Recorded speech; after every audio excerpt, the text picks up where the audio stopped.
ముఖేష్ రాయ్ మిమ్మల్ని కలవడానికి వెయిట్ చేస్తున్నారు సార్. లోపలికి పంపమంటారా? అని రిసెప్షనిస్ట్ అమ్మాయి చెప్పగానే అక్కడున్న ముగ్గురు ఒకరి ముఖాలు ఒకరు చూసుకుంటారు ఆశ్చర్యంతో. కొన్ని సెకన్ల తర్వాత తేరుకున్న హేమంత్, ఓకే నువ్వు వెళ్ళు, నేను కాల్లో ఇన్ఫార్మ్ చేస్తా, అప్పుడు పంపు అనగానే ఆమె అక్కడి నుండి వెళ్ళిపోతుంది. ఆమె వెళ్ళిపోగానే ధనుష్ వైపు చూస్తూ, నిన్న రాత్రి నేను నీకు ఏం చెప్పా, నువ్వు అతనితో ఏం చెప్పావురా అని కోపంతో అడుగుతాడు హేమంత్. ధనుష్ అస్సలు తడపడకుండా, నేను కుదరడం వీలు కాదని చెప్పానురా, అయినా ఆయన వస్తే దానికి నేనేం చేయాలి అని చాలా శాంతంగా బదిలిస్తాడు. వీళ్ళ మాటలు పట్టించుకోకుండా, సరే బ్రో నేను వెళ్తున్నా ఇక అయితే అని తన ఫైల్ పట్టుకొని నిలబడతాడు తరుణ్. హే నువ్వెక్కడికి, నువ్వు ఇంకొన్ని ఫార్మాలిటీస్ పూర్తి చేయాలి అని కూర్చోమన్నట్టుగా సైగ చేస్తాడు హేమంత్. తరుణ్ నిరాశ కలిసిన నవ్వుతో, ఐ థింక్ వాటి అవసరం లేదనుకుంటా, ఎందుకంటే మా డాడీ ఇక్కడికి వచ్చింది ఈ జాబ్ గురించి మాట్లాడడానికి. ఆయనతో మాట్లాడాక ఎలాగో ఈ జాబ్ నాకు ఇవ్వరు, సో నేను ఇక్కడ నుండి time waste. Bye bro, thanks for all అని ఒక అడుగు వేస్తాడు. ఎవరన్నారు ఈ జాబ్ నీకు రాదని?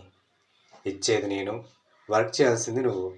మనిద్దరికి ఏ ప్రాబ్లం లేనప్పుడు బయట వాళ్ళతో ఏం పని నీకు? ముందు నువ్వు కూర్చో, నీ ముందే మీ డాడీతో మాట్లాడతా అంటాడు హేమంత్. వద్దు బ్రో అని పైకి లేస్తాడు తరుణ్. ఓకే నీ ఇష్టం, వెళ్ళి బయట వెయిట్ చేయి అని ధనుష్ అనగానే తరుణ్ అక్కడి నుండి వెళ్ళిపోతాడు. తరుణ్ ఆ క్యాబిన్ డోర్ తీయగానే ఎదురుగా ముఖేష్ రాయర్ లోపలికి వస్తూ కనిపిస్తాడు. ఇద్దరు ఒకరికొకరు ఎదురవుతారు.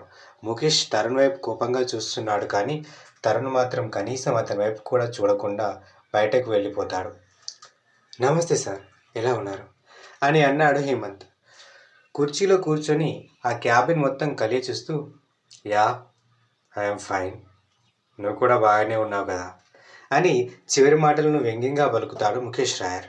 హేమంత్ కంటే ముందు ధనుష్ మాట్లాడుతూ, ఏదో ఇలాంటి పెద్దవాళ్ళ సపోర్ట్ అండ్ బ్లెస్సింగ్స్ వల్ల ఇలా ఉన్నాం. తప్పుగా అనుకోకండి, మాకు కొంచెం అర్జెంట్ మీటింగ్ ఉండే, అందుకే నిన్న నైట్ కలవడం కుదరదని అన్నాను అని రాత్రి విషయం గుర్తు చేస్తాడు ధనుష్. అవును, ఇంతకు ముందే చూసా మీ అర్జెంట్ మీటింగ్ ఎంత పెద్ద క్లయింట్తోనూ అని ధనుష్ వైపు నుండి హేమంత్ వైపు చూపు తిప్పుతాడు. హేమంత్ ఒక చిన్న శ్వాస లోపలికి తీసుకొని, చెప్పండి సార్, ఏం పని మీద వచ్చారు అని ప్రశ్నిస్తాడు. నేను వచ్చిన పని చాలా చిన్నదే హేమంత్ అని అతను గంభీరంగా జవాబు ఇవ్వగానే, చెప్పండి, అది ఏ పైనైనా మాతో అయితే మాత్రం తప్పకుండా చేస్తా, మీలాంటి వాళ్ళు అడిగితే కాదనలేం అని హేమంత్ భుజం మీద చేయి వేస్తాడు ధనుష్. ఎందుకంటే ఇంతకుముందు ముఖేష్ రాయర్ మాటల్లో గంభీరం ఎలా ఉందంటే అడిగినట్లుగా ఆర్డర్ వేసినట్టుగా. ముఖేష్ రాయర్ చిన్నగా నవ్వుతూ, అదే నమ్మకంతో అడుగుతున్నా, ఇంతకుముందు వచ్చిన అతనికి మీరు జాబ్ ఇవ్వకూడదు అని అంటాడు. కానీ ఎందుకు సార్, అతని స్టడీస్ అండ్ క్వాలిఫికేషన్స్ అన్నీ బాగానే ఉన్నాయి కదా, మాకు కావాల్సిన పర్ఫెక్ట్ క్యాండిడేట్ అతను, సో అతనికి జాబ్ ఇవ్వడంలో తప్పు లేదని మా ఉద్దేశం అని ముఖేష్ వైపు చూస్తాడు ధనుష్. ధనుష్ ఆ ప్రశ్న అడగగానే ముఖేష్ రాయర్ ముఖ కవలికలు మారిపోతాయి. ఒక్క క్షణం అతని ముఖం మొత్తం కోపం రంగుతో నిండిపోయింది. నేను ఎందుకు అలా చెప్పానో మీకు అనవసరం, కానీ నేను చెప్పించేయండి, కావాలంటే అతనికన్నా మంచి క్యాండిడేట్ని నేను మీకు సజెస్ట్ చేస్తా అని అంటాడు ముఖేష్ రాయర్ కోపంగా. ఇప్పుడు అతన్ని చూస్తే ఎలా అనిపిస్తుందంటే ఏం చేసైనా సరే వాళ్ళని ఈ పనికి ఒప్పించాలి అని. కానీ హేమంత్ మాత్రం అతని మాటలకు లొంగేలా కనిపించడం లేదు. అతను ఏ మొహమాటం లేకుండా, సారీ సార్, ఏమనుకోకండి, నేను అతనికి జాబ్ ఇస్తానని మాట ఇచ్చాను, ప్రామిస్ చేశా, నేను అతనికి ఇచ్చిన మాట తప్పలేను అని ఆగిపోగానే,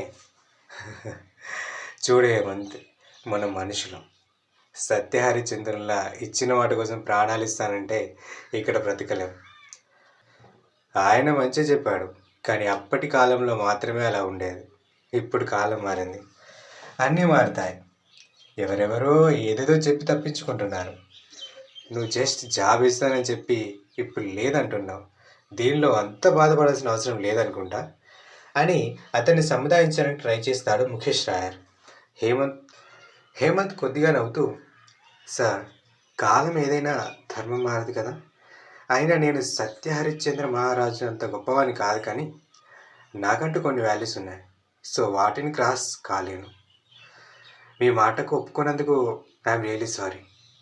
ఇదే విషయం అయితే ఇక మాట్లాడడానికి ఏం లేదు అని కుర్చీ నుండి లేచి చేతులు జోడిస్తాడు హేమంత్. ఇక ఎంత చెప్పినా హేమంత్ వినడని అర్థమైంది అతనికి. అందుకే అతను కూడా కుర్చీ నుండి లేస్తూ, అప్పుడప్పుడు మనం చేసే పొరపాట్లు మనకు చిన్నవిగానే కనిపిస్తాయి, కానీ అవి ఎదుటివారి దృష్టిలో చాలా పెద్దగా కనిపిస్తాయి. అలాంటి సందర్భాల్లో మనం చిక్కులో పడతాం హేమంత్, ఈ విషయం గుర్తుపెట్టుకో అని చెప్పి ఆయన కూడా దండం పెడతాడు. అతను ఇండైరెక్ట్గా బెదిరిస్తున్నాడని హేమంత్కి తెలిసింది. అయినా కానీ చిన్నగా అబద్ధపు నవ్వుతూ, మీరిచ్చిన సలహాకి చాలా థ్యాంక్స్. అయినా ప్రాబ్లమ్స్ ఫేస్ చేయడం నాకేం కొత్త కాదు అని అనగానే అక్కడి నుండి వెళ్ళిపోతాడు ముఖేష్ రాయర్ కోపంగా. ఆయన వెళ్ళిపోగానే ధనుష్ హేమంత్ వైపు చూస్తూ, రే, ఎందుకైనా మంచిది ఇక నుంచి మనం కొంచెం జాగ్రత్తగా ఉండాలి అని అంటాడు.